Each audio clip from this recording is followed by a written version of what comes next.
English is a West Germanic language that was first spoken in early medieval England and is now a global lingua franca. It is an official language of almost 60 sovereign states, the most commonly spoken language in the United Kingdom, the United States, Canada, Australia, Ireland, and New Zealand, and a widely spoken language in countries in the Caribbean, Africa, and South Asia. It is the third most common native language in the world, after Mandarin and Spanish. It is the most widely learned second language and is an official language of the United Nations, of the European Union, and of many other world and regional international organizations. English has developed over the course of more than 1,400 years. The earliest forms of English, a set of Anglo-Frisian dialects brought to Great Britain by Anglo-Saxon settlers in the 5th century, are called Old English. Middle English began in the late 11th century with the Norman conquest of England. Early modern English began in the late 15th century with the introduction of the printing press to London and the King James Bible, as well as the Great Vowel Shift.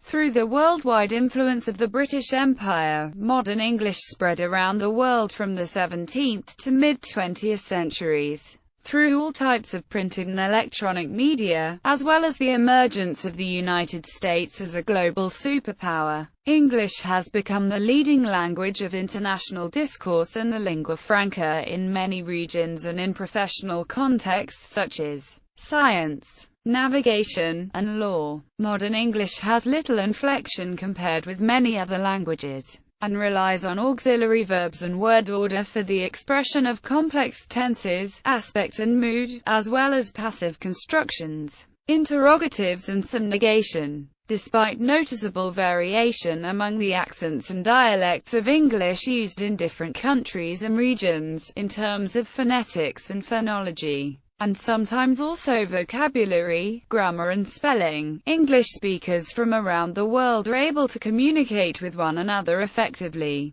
Classification. English is an Indo-European language, and belongs to the West Germanic group of the Germanic languages. Most closely related to English are the Frisian languages, and English and Frisian form the Anglo-Frisian subgroup within West Germanic. Old Saxon and its descendant Low German languages are also closely related, and sometimes Low German, English, and Frisian are grouped together as the Ingvaeonic or North Sea Germanic languages. Modern English descends from Middle English, which in turn descends from Old English. Particular dialects of Old and Middle English also developed into a number of other English languages, including Scots and the extinct Fingalian and Forth and Bargy dialects of Ireland. English is classified as a Germanic language because it shares new language features with other Germanic languages such as Dutch, German, and Swedish. These shared innovations show that the languages have descended from a single common ancestor, which linguists call Proto-Germanic. Some shared features of Germanic languages are the use of modal verbs, the division of verbs into strong and weak classes,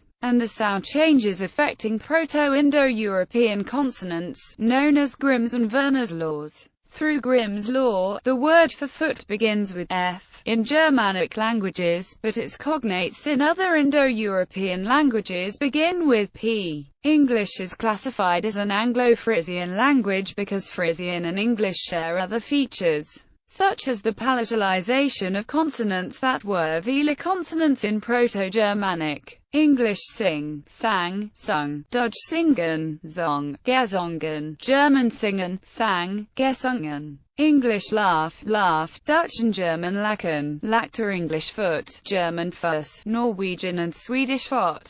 Latin pes, stem ped, modern Greek piomicron delta iota podi, Russian pot, Sanskrit pad, English cheese, Frisian tsiis, German case and Dutch kaas. English, like the other insular Germanic languages, Icelandic and Faroese, developed independently of the continental Germanic languages and their influences. English is thus not mutually intelligible with any continental Germanic language, differing in vocabulary, syntax, and phonology, although some such as Dutch, do show strong affinities with English, especially with its earlier stages, because English through its history has changed considerably in response to contact with other languages, particularly Old Norse and Norman French.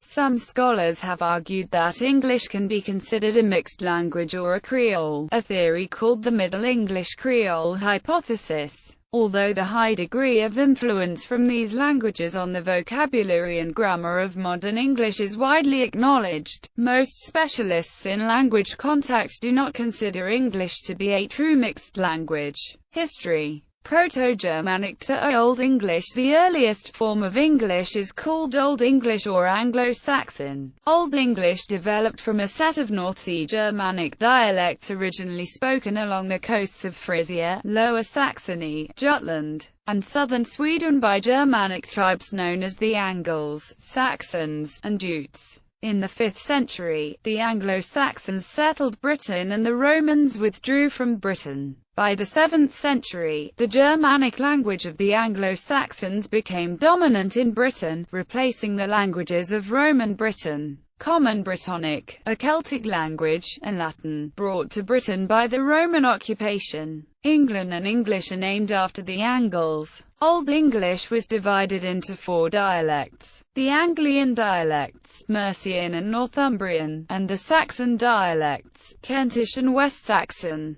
Through the educational reforms of King Alfred in the 9th century and the influence of the Kingdom of Wessex, the West Saxon dialect became the standard written variety. The epic poem Beowulf is written in West Saxon, and the earliest English poem, Sedmon's Hymn, is written in Northumbrian. Modern English developed mainly from Mercian, but the Scots language developed from Northumbrian. A few short inscriptions from the early period of Old English were written using a runic script. By the 6th century, a Latin alphabet was adopted, written with half-uncial letter forms. It included the runic letters Win less than W greater than and Thorn less than TH greater than, and the modified Latin letters F less than TH greater than, and Ash less than A greater than. Old English is very different from modern English and difficult for 21st century English speakers to understand. Its grammar was similar to that of modern German, and its closest relative is Old Frisian. Nouns, adjectives, pronouns, and verbs had many more inflectional endings and forms, and word order was much freer than in modern English. Modern English has case forms in pronouns and a few verb endings, but Old English had case endings in nouns as well, and verbs had more person and number endings.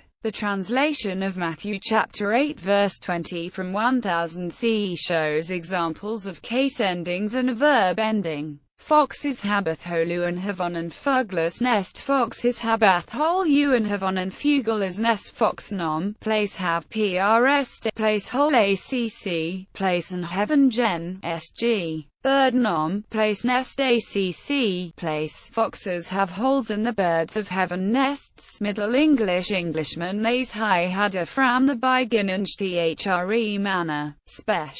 Southeron, Northeron, and Meidel spech in the middle of the Lund. Natheless by commixtion and melling, first with Danes, and afterward with Normans, in many the country long age-wise asperide, and some v seth strange flaffenge, cheaterange, harem, and garing grisbiting. Although, from the beginning, Englishmen had 3 manners of speaking, Southern, Northern and Midland speech in the middle of the country. Nevertheless, through intermingling and mixing, first with Danes and then with Normans, amongst many the country language has arisen, and some use strange stammering, chattering, snarling, and grating gnashing. John of Trevisa, California, 1385. In the period from the 8th to the 12th century, Old English gradually transformed through language contact into Middle English. Middle English is often arbitrarily defined as beginning with the conquest of England by William the Conqueror in 1066,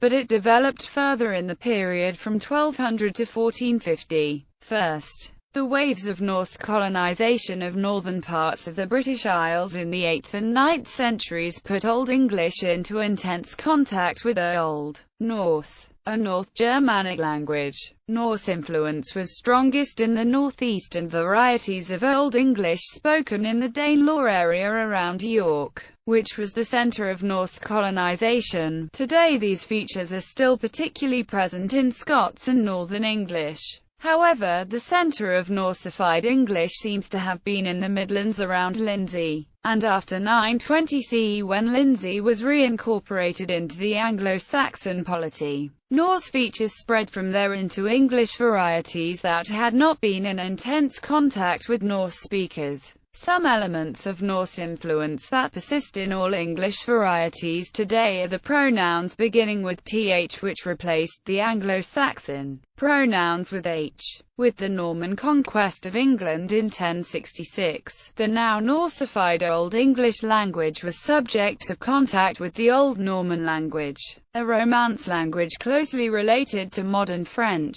The Norman language in England eventually developed into Anglo-Norman, because Norman was spoken primarily by the elites and nobles, while the lower classes continued speaking Anglo-Saxon. The influence of Norman consisted of introducing a wide range of loanwords related to politics, legislation and prestigious social domains. Middle English also greatly simplified the inflectional system, probably in order to reconcile Old Norse and Old English, which were inflectionally different but morphologically similar. The distinction between nominative and accusative case was lost except in personal pronouns. The instrumental case was dropped, and the use of the genitive case was limited to describing possession. The inflectional system regularized many irregular inflectional forms, and gradually simplified the system of agreement, making word order less flexible. By the Wycliffe Bible of the 1380s, the passage Matthew chapter 8 verse 20 was written foxes hand ends,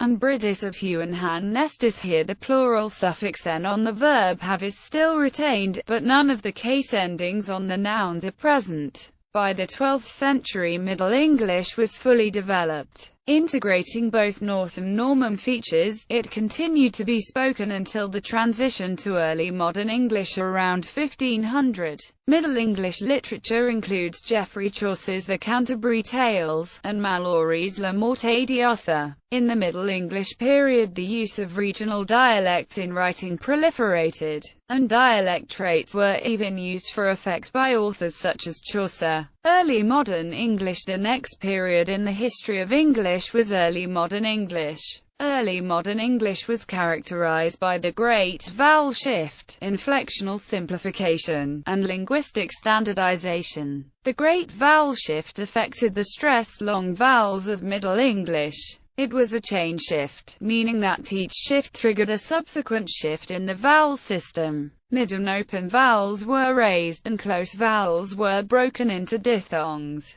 For example, the word bite was originally pronounced as the word beat is today, and the second vowel in the word about was pronounced as the word boot is today. The Great Vowel Shift explains many irregularities in spelling, since English retains many speakings from Middle English, and it also explains why English vowel letters have very different pronunciations from the same letters in other languages. English began to rise in prestige during the reign of Henry V. Around 1430, the Court of Chancery in Westminster began using English in its official documents, and a new standard form of Middle English, known as Chancery Standard, developed from the dialects of London and the East Midlands. In 1476, William Caxton introduced the printing press to England and began publishing the first printed books in London, expanding the influence of this form of English. Literature from the early modern period includes the works of William Shakespeare and the translation of the Bible commissioned by King James I. Even after the vowel shift, the language still sounded different from modern English. For example, the consonant clusters, knots GNSW, in night, nat, and sword were still pronounced. Many of the grammatical features that a modern reader of Shakespeare might find quaint or archaic represent the distinct characteristics of early modern English. In the 1611 King James Version of the Bible, written in early modern English, Matthew chapter 8 verse 20 says, The foxes how a holes and the birds of the air how a nest. This exemplifies the loss of case and its effects on sentence structure, and the introduction of loan words from French and word replacements. Spread of modern English. By the late 18th century, the British Empire had facilitated the spread of English through its colonies and geopolitical dominance. Commerce, science and technology, diplomacy, art, and formal education all contributed to English becoming the first truly global language.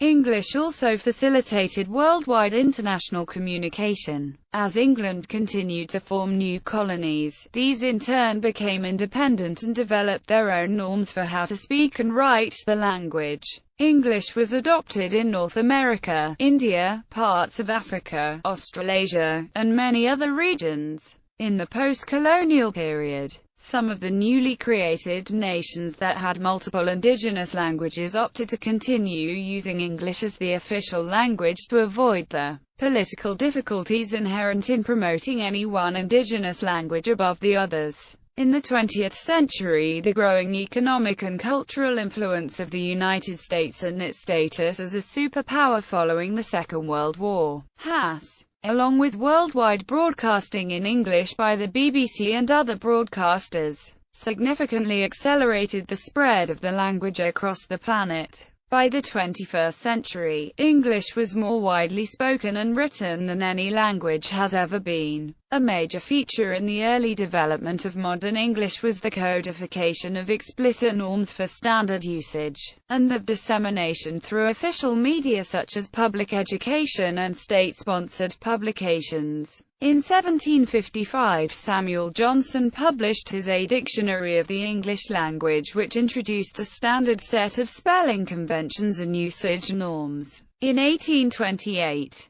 Noah Webster published the American Dictionary of the English Language in an effort to establish a norm for speaking and writing American English that was independent from the British standard. Within Britain, non-standard or lower-class dialect features were increasingly stigmatized, leading to the quick spread of the prestige varieties among the middle classes. In terms of grammatical evolution, modern English has now reached a stage where the loss of case is almost complete, and where SVO word order is mostly fixed. Some changes, such as the use of do support, have become universalized. The use of progressive forms in ing appears to be spreading to new constructions, and forms such as had been being built are becoming more common. Regularization of irregular forms also slowly continues, and analytical alternatives to inflectional forms are becoming more common. British English is also undergoing change under the influence of American English, fueled by the strong presence of American English in the media and the prestige associated with the U.S. as a world power.